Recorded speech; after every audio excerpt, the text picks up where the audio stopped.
देखो भाई, आज हम बात करेंगे प्रिपरेशन ऑफ ग्रुपिंग सीरम। ठीक है, ये टॉपिक नंबर है 7। लग रहा हमने कुछ गड़बड़ कर दी थी, इससे पहले भी हमने 7 बताया, देख लूँगा एक बार में तो होना।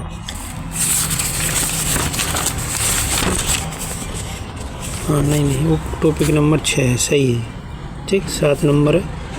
ब्लड बैंकिंग का टॉपिक है, DMLT second year paper second का टॉपिक है। ठीक है, चलते हैं इसमें। इंट्रोडक्शन में देखते हैं क्या ग्रुपिंग सीरा आर्मी से प्रिपेयर का मतलब है तैयारी करना।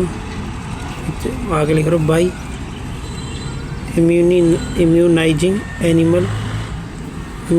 एनिमल से विद स्पेसिफिक एंटीजन, एक खास एंटीजन से, such as human blood group, जैसे कि ह्यूमन ब्लड ग्रुप है, ह्यूमन ब्लड ग्रुप सब्सटेंस है। आगे लिख रहा हूँ टू इंड्यूस उत्पन्न किए जाते हैं एन एंटीबॉडी रेस्पॉन्स, एक एंटीबॉडी रेस्पॉन्स ये कह रही है। दोबारा पढ़ो एक बार। Grouping sera are prepared, grouping सीरा मतलब तैयार किए जाते हैं। आगे लिख रहा हूँ बाई द्वारा, किसके द्वारा? इम्यूनाइजिंग एनिमल्स है। साथ में क्या है? विद स्पेसिफिक एंटीजन, एक खास एंटीजन से, सच एज जैसे कि ह्यूमन ब्लड ग्रुप सब्सटेंस, जो ह्यूमन ब्लड ग्रुप सब्सटेंस है उससे, to induce an antibody response, जो इंड्यूस करते हैं क्या? एक एंटीबॉडी रेस्पॉन्स। अगले लिख रहा है the resulting serum containing the antibody, the resulting serum containing मतलब सीरम कंटेनिंग भरा होता है किससे? द एंटीबॉडी से। इज देन उसके बाद क्या है? कलेक्टेड कर लेंगे इसमें। जो सीरम है वो क्या है, कहाँ से ये कह रहे हैं, कंटेनिंग भरा हुआ है किससे? एंटीबॉडी से। इज देन जो कि क्या है? कलेक्टेड किया जाएगा, फिर प्रोसेस्ड किया जाएगा टू रिमूव अनवांटेड एंटीबॉडीज, और जो हमारी काम की एंटीबॉडी नहीं है, जिन्हें हमें ज़रूरत नहीं, उनको क्या करेंगे? अनवांटेड एंटीबॉडीज रिमूव, उनको हटा देंगे। अगर करो by absorption with specific red blood sales, एक खास रेड ब्लड सेल्स के द्वारा। आगे लिख रहा है जैसे कि टाइप ओ, और फिर आगे है एंड में भी ट्रीटेड, और ट्रीटेड भी किया जा सकता है टू इनएक्टिवेट कॉम्प्लीमेंट से, बिफोर मतलब पहले, बीइंग यूज होने से पहले, फॉर ब्लड टाइपिंग से पहले। ब्लड टाइपिंग का मतलब शायद ब्लड ट्रांसफ्यूजन की बात चल रही है शायद इसमें। मेरी यार थोड़ी समझ से थोड़ी बात बाहर है। एक बार और देखते हैं इसको यहाँ से। द रिजल्टिंग सीरम कंटेनिंग मतलब ये कहनी चाह रही है जिस सीरम की हम जांच कर रहे हैं वो किससे भरा हुआ है, जिसका रिजल्ट निकाला हमने उस सीरम का, वो किससे फिल्ड है? कंटेनिंग है एंटीबॉडी से। इज देन कलेक्टेड प्रोसीड, जो कि कलेक्टेड हुई थी, प्रोसेस्ड हुई थी और रिमूव्ड हुई थी। अनवांटेड एंटीबॉडी, जो अनवांटेड एंटीबॉडी थी वो रिमूव हुई थी बाई एब्जॉर्बेशन के द्वारा, with specific red blood sales, एक खास रेड ब्लड सेल्स के द्वारा, जैसे कि टाइप ओ। एंड में भी ट्रीटेड टू इनएक्टिवेट, ऐसे ट्रीट किए जा सकती हैं जैसे inactivate complement before being use होने से पहले, फॉर ब्लड टाइपिंग के यूज होने से पहले। ठीक, अब आगे चलते हैं। Method number 1, preparing from immunized animal, मतलब कैसे तैयार की जाती हैं उसी की बात चल रही। तो सबसे पहला नंबर 1 मेथड है प्रिपेयरिंग फ्रॉम इम्यूनाइज्ड एनिमल। जो इम्यूनाइज्ड एनिमल है उनसे तैयार की जाए। इम्यूनाइज्ड एनिमल क्या है? इनकी मतलब कुछ हम इन्हें इंजेक्शन लगता है वैक्सीन टाइप का, जिससे इनकी इम्यूनिटी जो है बढ़ जाती है। तो इसमें घोड़ा भी हो सकता है ये गधा हो सकता है, कुछ भी हो सकता है, मतलब ये गाय का बच्चा हो सकता है, ठीक है ना। अब आगे देखते इम्यूनाइजेशन। देखो ये लिख रहा है इंजेक्ट ए हेल्थी एनिमल, एक हेल्थी एनिमल होएगा, लाइक ए हॉर्स हो सकता है। फिर ठीक है, उसको क्या करेंगे विद द डिजायर्ड एंटीजन, और जो हमारी इच्छा के अनुसार जो एंटीजन है, एंटीजन ए और antigen B substance to stimulate antibody production. मतलब इंजेक्ट करेंगे ये हेल्थी एनिमल, एक हेल्थी एनिमल को विद डिजायर एंटीजन, एक जो तुम्हारी इच्छा के अनुसार जो भी एंटीजन हो उससे। फिर वो एंटीजन क्या करेगा, घोड़ा के शरीर में जाकर स्टिमुलेट मतलब कि प्रेरित करेगा या मजबूर करेगा क्या करने पे, एंटीबॉडी बनाने पे, ठीक। किसके अंदर, घोड़ा के अंदर, ठीक। कलेक्शन क्या है, कलेक्शन में कलेक्ट होल ब्लड, फिर घोड़ा से क्या है उसको थोड़ा ब्लड निकालेंगे फ्रॉम द इम्यूनाइज्ड एनिमल, मतलब वही जो मैं घोड़ा का बता रहा हूँ। एंड अलाउ, और फिर क्या करेंगे अलाउ करेंगे इट, इसको टू किलोट बनाने के लिए फिर इसको अलाउ करेंगे, परमिशन देंगे। द सेपरेटेड सीरम को सेपरेट करेंगे फ्रॉम किलोट से।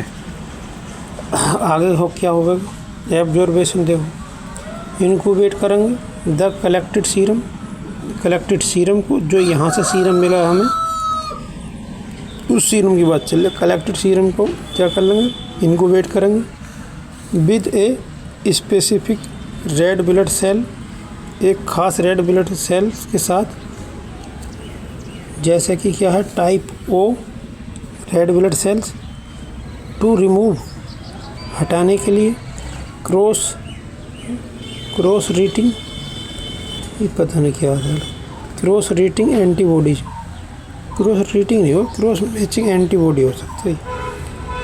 आगे बोल रहा फॉर एग्जाम्पल इनक्यूबेट एंटी-EAS और एंटी-EBS सीरम, ठीक है ना। इनक्यूबेट करेंगे किसको, एंटी-EAS और एंटी-EBS सीरा को, विद किसके साथ में, type O red blood sales के साथ में, टू रिमूव हटाने के लिए, किसको, एंटीबॉडी को हटाने के लिए। दैट क्रॉस अच्छी भाई वो सही थी, क्यों क्रॉस रिएक्टिंग है, cross react with other antigen, जो कि क्रॉस रिएक्ट करेगा इसके साथ में, दूसरे एंटीजन के साथ में। इसको एक बार और पढ़ो और सही से देखते हैं। एब्जॉर्बेशन में क्या क्या करेंगे, इनक्यूबेट करेंगे कलेक्टेड सीरम को, सही है जी, कर लेंगे। हमने यहाँ से सीरम कलेक्ट कर लिया, ये लिखा ना सीरम फ्रॉम द क्लोट से सीरम को अलग कर लेंगे। फिर उस सीरम को इनक्यूबेट करेंगे, कलेक्ट सीरम को with specific red blood sales के टाइप से, जैसे कि type O red blood sales है, टू रिमूव, जो कि हटेगा क्या, क्रॉस रिएक्टिंग करके एंटीबॉडी जो है उसमें से हट जाएंगे। किस में से हटेंगे, रेड ब्लड सेल्स में से हटेंगे, ठीक है ना, इस कलेक्टेड सीरम की वजह से। अगर फॉर एग्जांपल जैसे कि मान लो इनक्यूबेट एंटी-EAS और एंटी-EBS सीरा को हमने क्या करा, इनक्यूबेट करा, किसके साथ में, type O red blood sales के साथ, टू रिमूव एंटीबॉडी। फिर रेड ब्लड सेल्स के ऊपर जो एंटीबॉडी है वो क्या हो जाएंगी, हट जाएंगी। दैट क्रॉस रिएक्ट, जो कि क्रॉस रिएक्ट करेंगे विद अदर एंटीजन, वो दूसरे एंटीजन के साथ क्या करेंगे, क्रॉस रिएक्ट करेंगे, ठीक। आगे है centrifugation. Centrifuge the mixture to separate the treated serum from the red blood cell. Centrifuge करेंगे किसको, मिक्सचर को, और सेपरेट कर लेंगे, अलग अलग कर लेंगे, टू ट्रीटेड सीरम, जो हमने सीरम को ट्रीटेड किया था उसको फ्रॉम किससे, रेड ब्लड सेल्स। आगे है कन्फर्मेशन। रिपीट द एब्जॉर्बेशन, इस प्रक्रिया को क्या करेंगे, दोबारा कर सकते हैं, प्रोसेस करेंगे, अनटिल, जब तक no more agglutination of the red blood cells is observe, जबकि एग्लूटिनेशन किसका, रेड ब्लड सेल्स का ऑब्जर्व नहीं हो जाता तब तक। कन्फर्म करेंगे the removal of cross reacting antibody, जो क्रॉस रिएक्टिंग एंटीबॉडी है, जब तक वो हट नहीं जाएंगी तब तक क्या है, जब तक एक बात कंफर्म नहीं हो जाएगी तब तक एब्जॉर्बेशन वाली प्रक्रिया को बार बार हम दोहराते रहेंगे। ठीक, अब आगे चलते हैं। आगे है मेथड 2। मेथड 2 में क्या है, प्रीपेयरिंग मतलब तैयार करना, किससे, फ्रॉम ह्यूमन सलाइवा। ठीक है ना, एक सेकंड पीछे देखते हैं। देखो ये किससे थी, इम्यूनाइज्ड एनिमल, ये किसी जानवर पे, ये पशु से बनाई थी। अब किससे बनाएंगे, सीरा को ह्यूमन सलाइवा से। अब इसमें सबसे पहली हेडिंग है एंटीजन प्रिपरेशन। सबसे पहले मैं एंटीजन की तैयारी कर ली।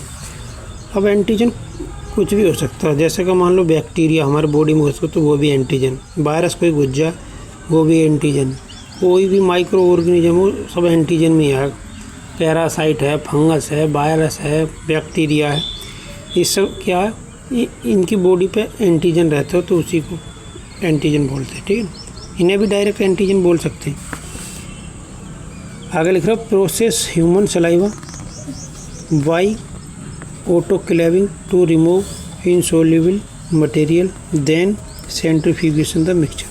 इसमें कह रहा है प्रोसेसिंग ह्यूमन सलाइवा को क्या करेंगे, प्रोसेस करेंगे, किसके द्वारा, ऑटोक्लेविंग के द्वारा, और टू रिमूव इनसॉल्युबल मटेरियल, जो इनसॉल्युबल मटेरियल है उसको क्या कर लेंगे, हटा देंगे, अलग कर लेंगे।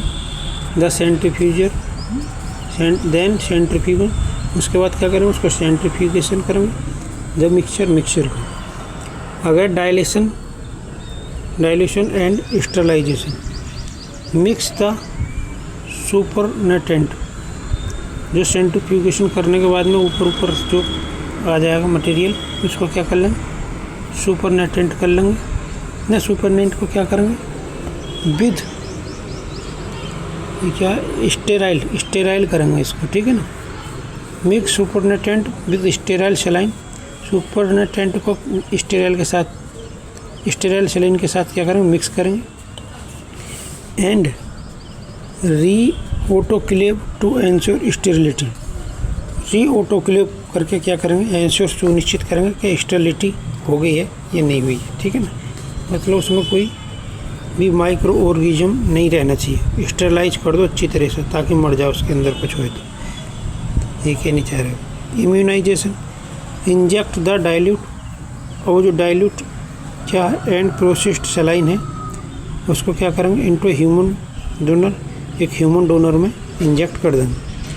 आगे ब्लीडिंग एंड कलेक्शन, 2 वीक्स, 2 हफ्ता बाद क्या करेंगे, और मोर, और इससे भी ज़्यादा, मतलब 2 वीक से भी ज़्यादा में क्या करेंगे, आफ्टर बाद में द इंजेक्शन लगाएंगे या कलेक्ट करेंगे टू द डोनर की ब्लड को। And once a high titer of antibody, ये जो एक हाई टाइटर है ऑफ एंटीबॉडीज का, is confirmed the serum can be collected and prepared, फिर उससे क्या हो जाएगा, हमें कंफर्म हो जाएगा कि सीरम कलेक्ट कर लिया है और प्रिपेयर्ड हो गया। ठीक है ना, ब्लीडिंग एंड कलेक्शन, दोबारा देखो, 2 वीक या उससे अधिक क्या करेंगे, आफ्टर, उसके बाद क्या करेंगे, द इंजेक्शन यार ये बात थोड़ी समझ से बाहर हो रही है। कलेक्ट, इंजेक्शन से मतलब निकाल लेंगे उसको, फिर कलेक्ट कर लेंगे डोनर की ब्लड को। एंड वंस, और एक बार हाई टाइटर ऑफ एंटीबॉडीज क्या कर लेंगे, इस कंफर्म कर लेंगे। The serum can collected, serum फिर कलेक्ट किया जा सकता है एंड प्रिपेयर किया जा सकता है। ठीक, ऐसे कह रही की प्रोसेसिंग की देखें तो इसमें कुछ खास बात है, तो वो क्या क्या है, कॉम्प्लीमेंट इनएक्टिवेशन, इसमें क्या है, कॉम्प्लीमेंट इनएक्टिवेशन में है इंक्यूबेट द सीरा, इंक्यूबेट करेंगे क्या है, द सीरा को at 56 degree Celsius for 30 minutes to inactivate complement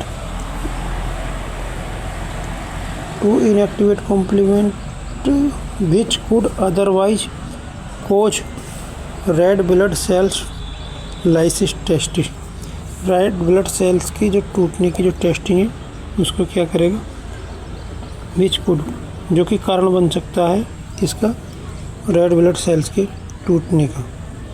इनको वेट कर लेंगे सीरा को 56 डिग्री से और 30 मिनट के लिए। टू इनएक्टिवेट कॉम्प्लीमेंट, इसको पता नहीं भी क्या कहनी चाह रही है इनएक्टिवेट कॉम्प्लीमेंट। विच कुड, जो कि अगर ये नहीं करेंगे 56 डिग्री सेल्सियस पे 30 मिनट के लिए तो क्या हो जाएगा, कोज, विच कुड अदरवाइज, नहीं तो ये क्या हो जाएगा, कोज बन जाएगा किसका, रेड ब्लड सेल्स की लाइसिस का, मतलब रेड ब्लड सेल्स के जो टूटने की प्रक्रिया है उसका कारण बन सकता है, ऐसे कह रहे। Storage, grouping Sira can be preserve, रखा जा सकता है फॉर लॉन्ग टर्म, लंबे समय के लिए। Use by method that maintain then usable condition, मतलब आगे जाके यूजेबल कंडीशन में उसको यूज कर सकते हैं जब तुम्हें जरूरत पड़े, ये कहनी चाह रही हो। प्योरिटी, प्योरिटी में क्या, टेक्निक लाइक ऑब्जर्वेशन, जो ऑब्जर्वेशन वाली तकनीक है, with specific red blood sales, खास रेड ब्लड सेल साथ में हेल्प करती है, वो क्या, एंश्योर, सुनिश्चित करने में, द फाइनल सीरा को इज हाईली स्पेसिफिक, ज़्यादा खास बनाती है, टू द डिजायर एंटीजन, एक इच्छित एंटीजन बनाने में, ऐसे सब। और देखो भी, और दूसरे तरीके से भी। इंट्रोडक्शन से देखें तो grouping sera are used to determines ABO and RH blood groups. Grouping sera क्या है, यूज की जाती है डिटरमाइन, निर्धारण करने में, पता लगाने में, क्या पता लगाने में, ABO and RH blood groups, ABO और RH blood groups banana. Grouping sera are critical reagent, ये क्या है, क्रिटिकल रिएजेंट है, used in blood grouping and typing, ये किसमें यूज होती है, ब्लड ग्रुपिंग को पता लगाने में और टाइपिंग में। आगे सोर्स कहाँ से होंगे, एक तो ह्यूमन सीरा हो गई, इसमें क्या, कलेक्टेड फ्रॉम इम्यूनाइट इंडिविजुअल, मतलब किसी ह्यूमन को इम्यूनाइट करेंगे पहले, ठीक है ना। आगे कह रहा है इसमें जैसे कि ब्रैकेट में EG A और B इंडिविजुअल इम्यूनाइट विद A और B RBC, A और B RBC से क्या है, इम्यूनाइट किए गए होंगे। आगे मोनोक्लोनल एंटीबॉडी, इसमें क्या, प्रोड्यूस्ड यूजिंग हाइब्रिडोमा टेक्नोलॉजी, ये किससे प्रोड्यूस किए जाएंगे, हाइब्रिडोमा टेक्नोलॉजी से, या प्रोड्यूस्ड उत्पन्न किए जाएंगे इन लैब्स यूजिंग हाइब्रिडोमा टेक्नोलॉजी, या लैब में बनाए जाएंगे हाइब्रिडोमा टेक्नोलॉजी को यूज करते हुए। प्रिपरेशन स्टेप में क्या है, प्रिपरेशन स्टेप में डोनर कलेक्शन, जैसे कि हमने पीछे करी थी उसी टाइप से इसमें भी देख लेते हैं इस तरीके में। आइडेंटिफाई एंड इम्यूनाइज, पता लगाएंगे और इम्यूनाइज डोनर्स को। इफ़ यूजिंग ह्यूमन सीरा, यदि ह्यूमन सीरा यूज कर रहे हैं तो। आगे है कलेक्शन, कलेक्ट सीरम या प्लाज्मा, फिर इसको क्या करेंगे, सेपरेट करेंगे एंड कूल करेंगे, या collect serum plasma from immunised donor और प्रोड्यूस मोनोक्लोनल एंटीबॉडी, और क्या है, मोनोक्लोनल एंटीबॉडी बनाएंगे। टेस्टिंग में क्या है, टेस्टिंग में है potency titration to determine optimal dilution. Specificity में क्या है, test against known AB, O और RBC। स्टेरिलिटी में क्या है,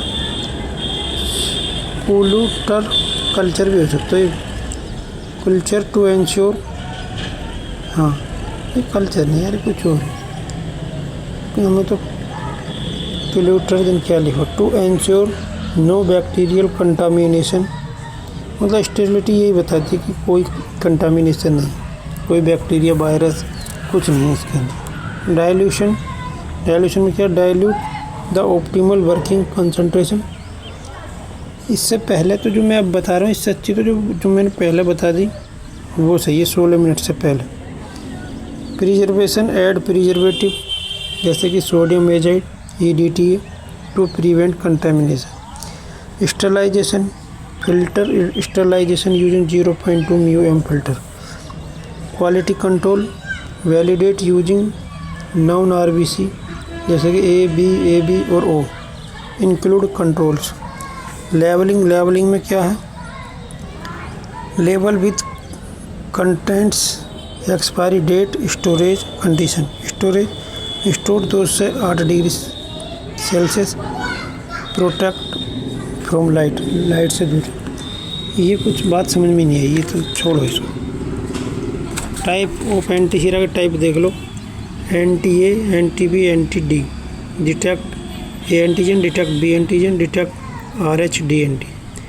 क्वालिटी एश्योरेंस में validation batch control stability testing. इसको तुम छोड़ दो, ये कुछ समझ से बाहर ही बेकार लग रही है। जो मैंने बता चुका हूँ मेथड 1 मेथड 2 ह्यूमन और एनिमल वाली, इसको ही तुम देख लेना, ठीक है ना। चलो अब वीडियो करते हैं भाई बंद।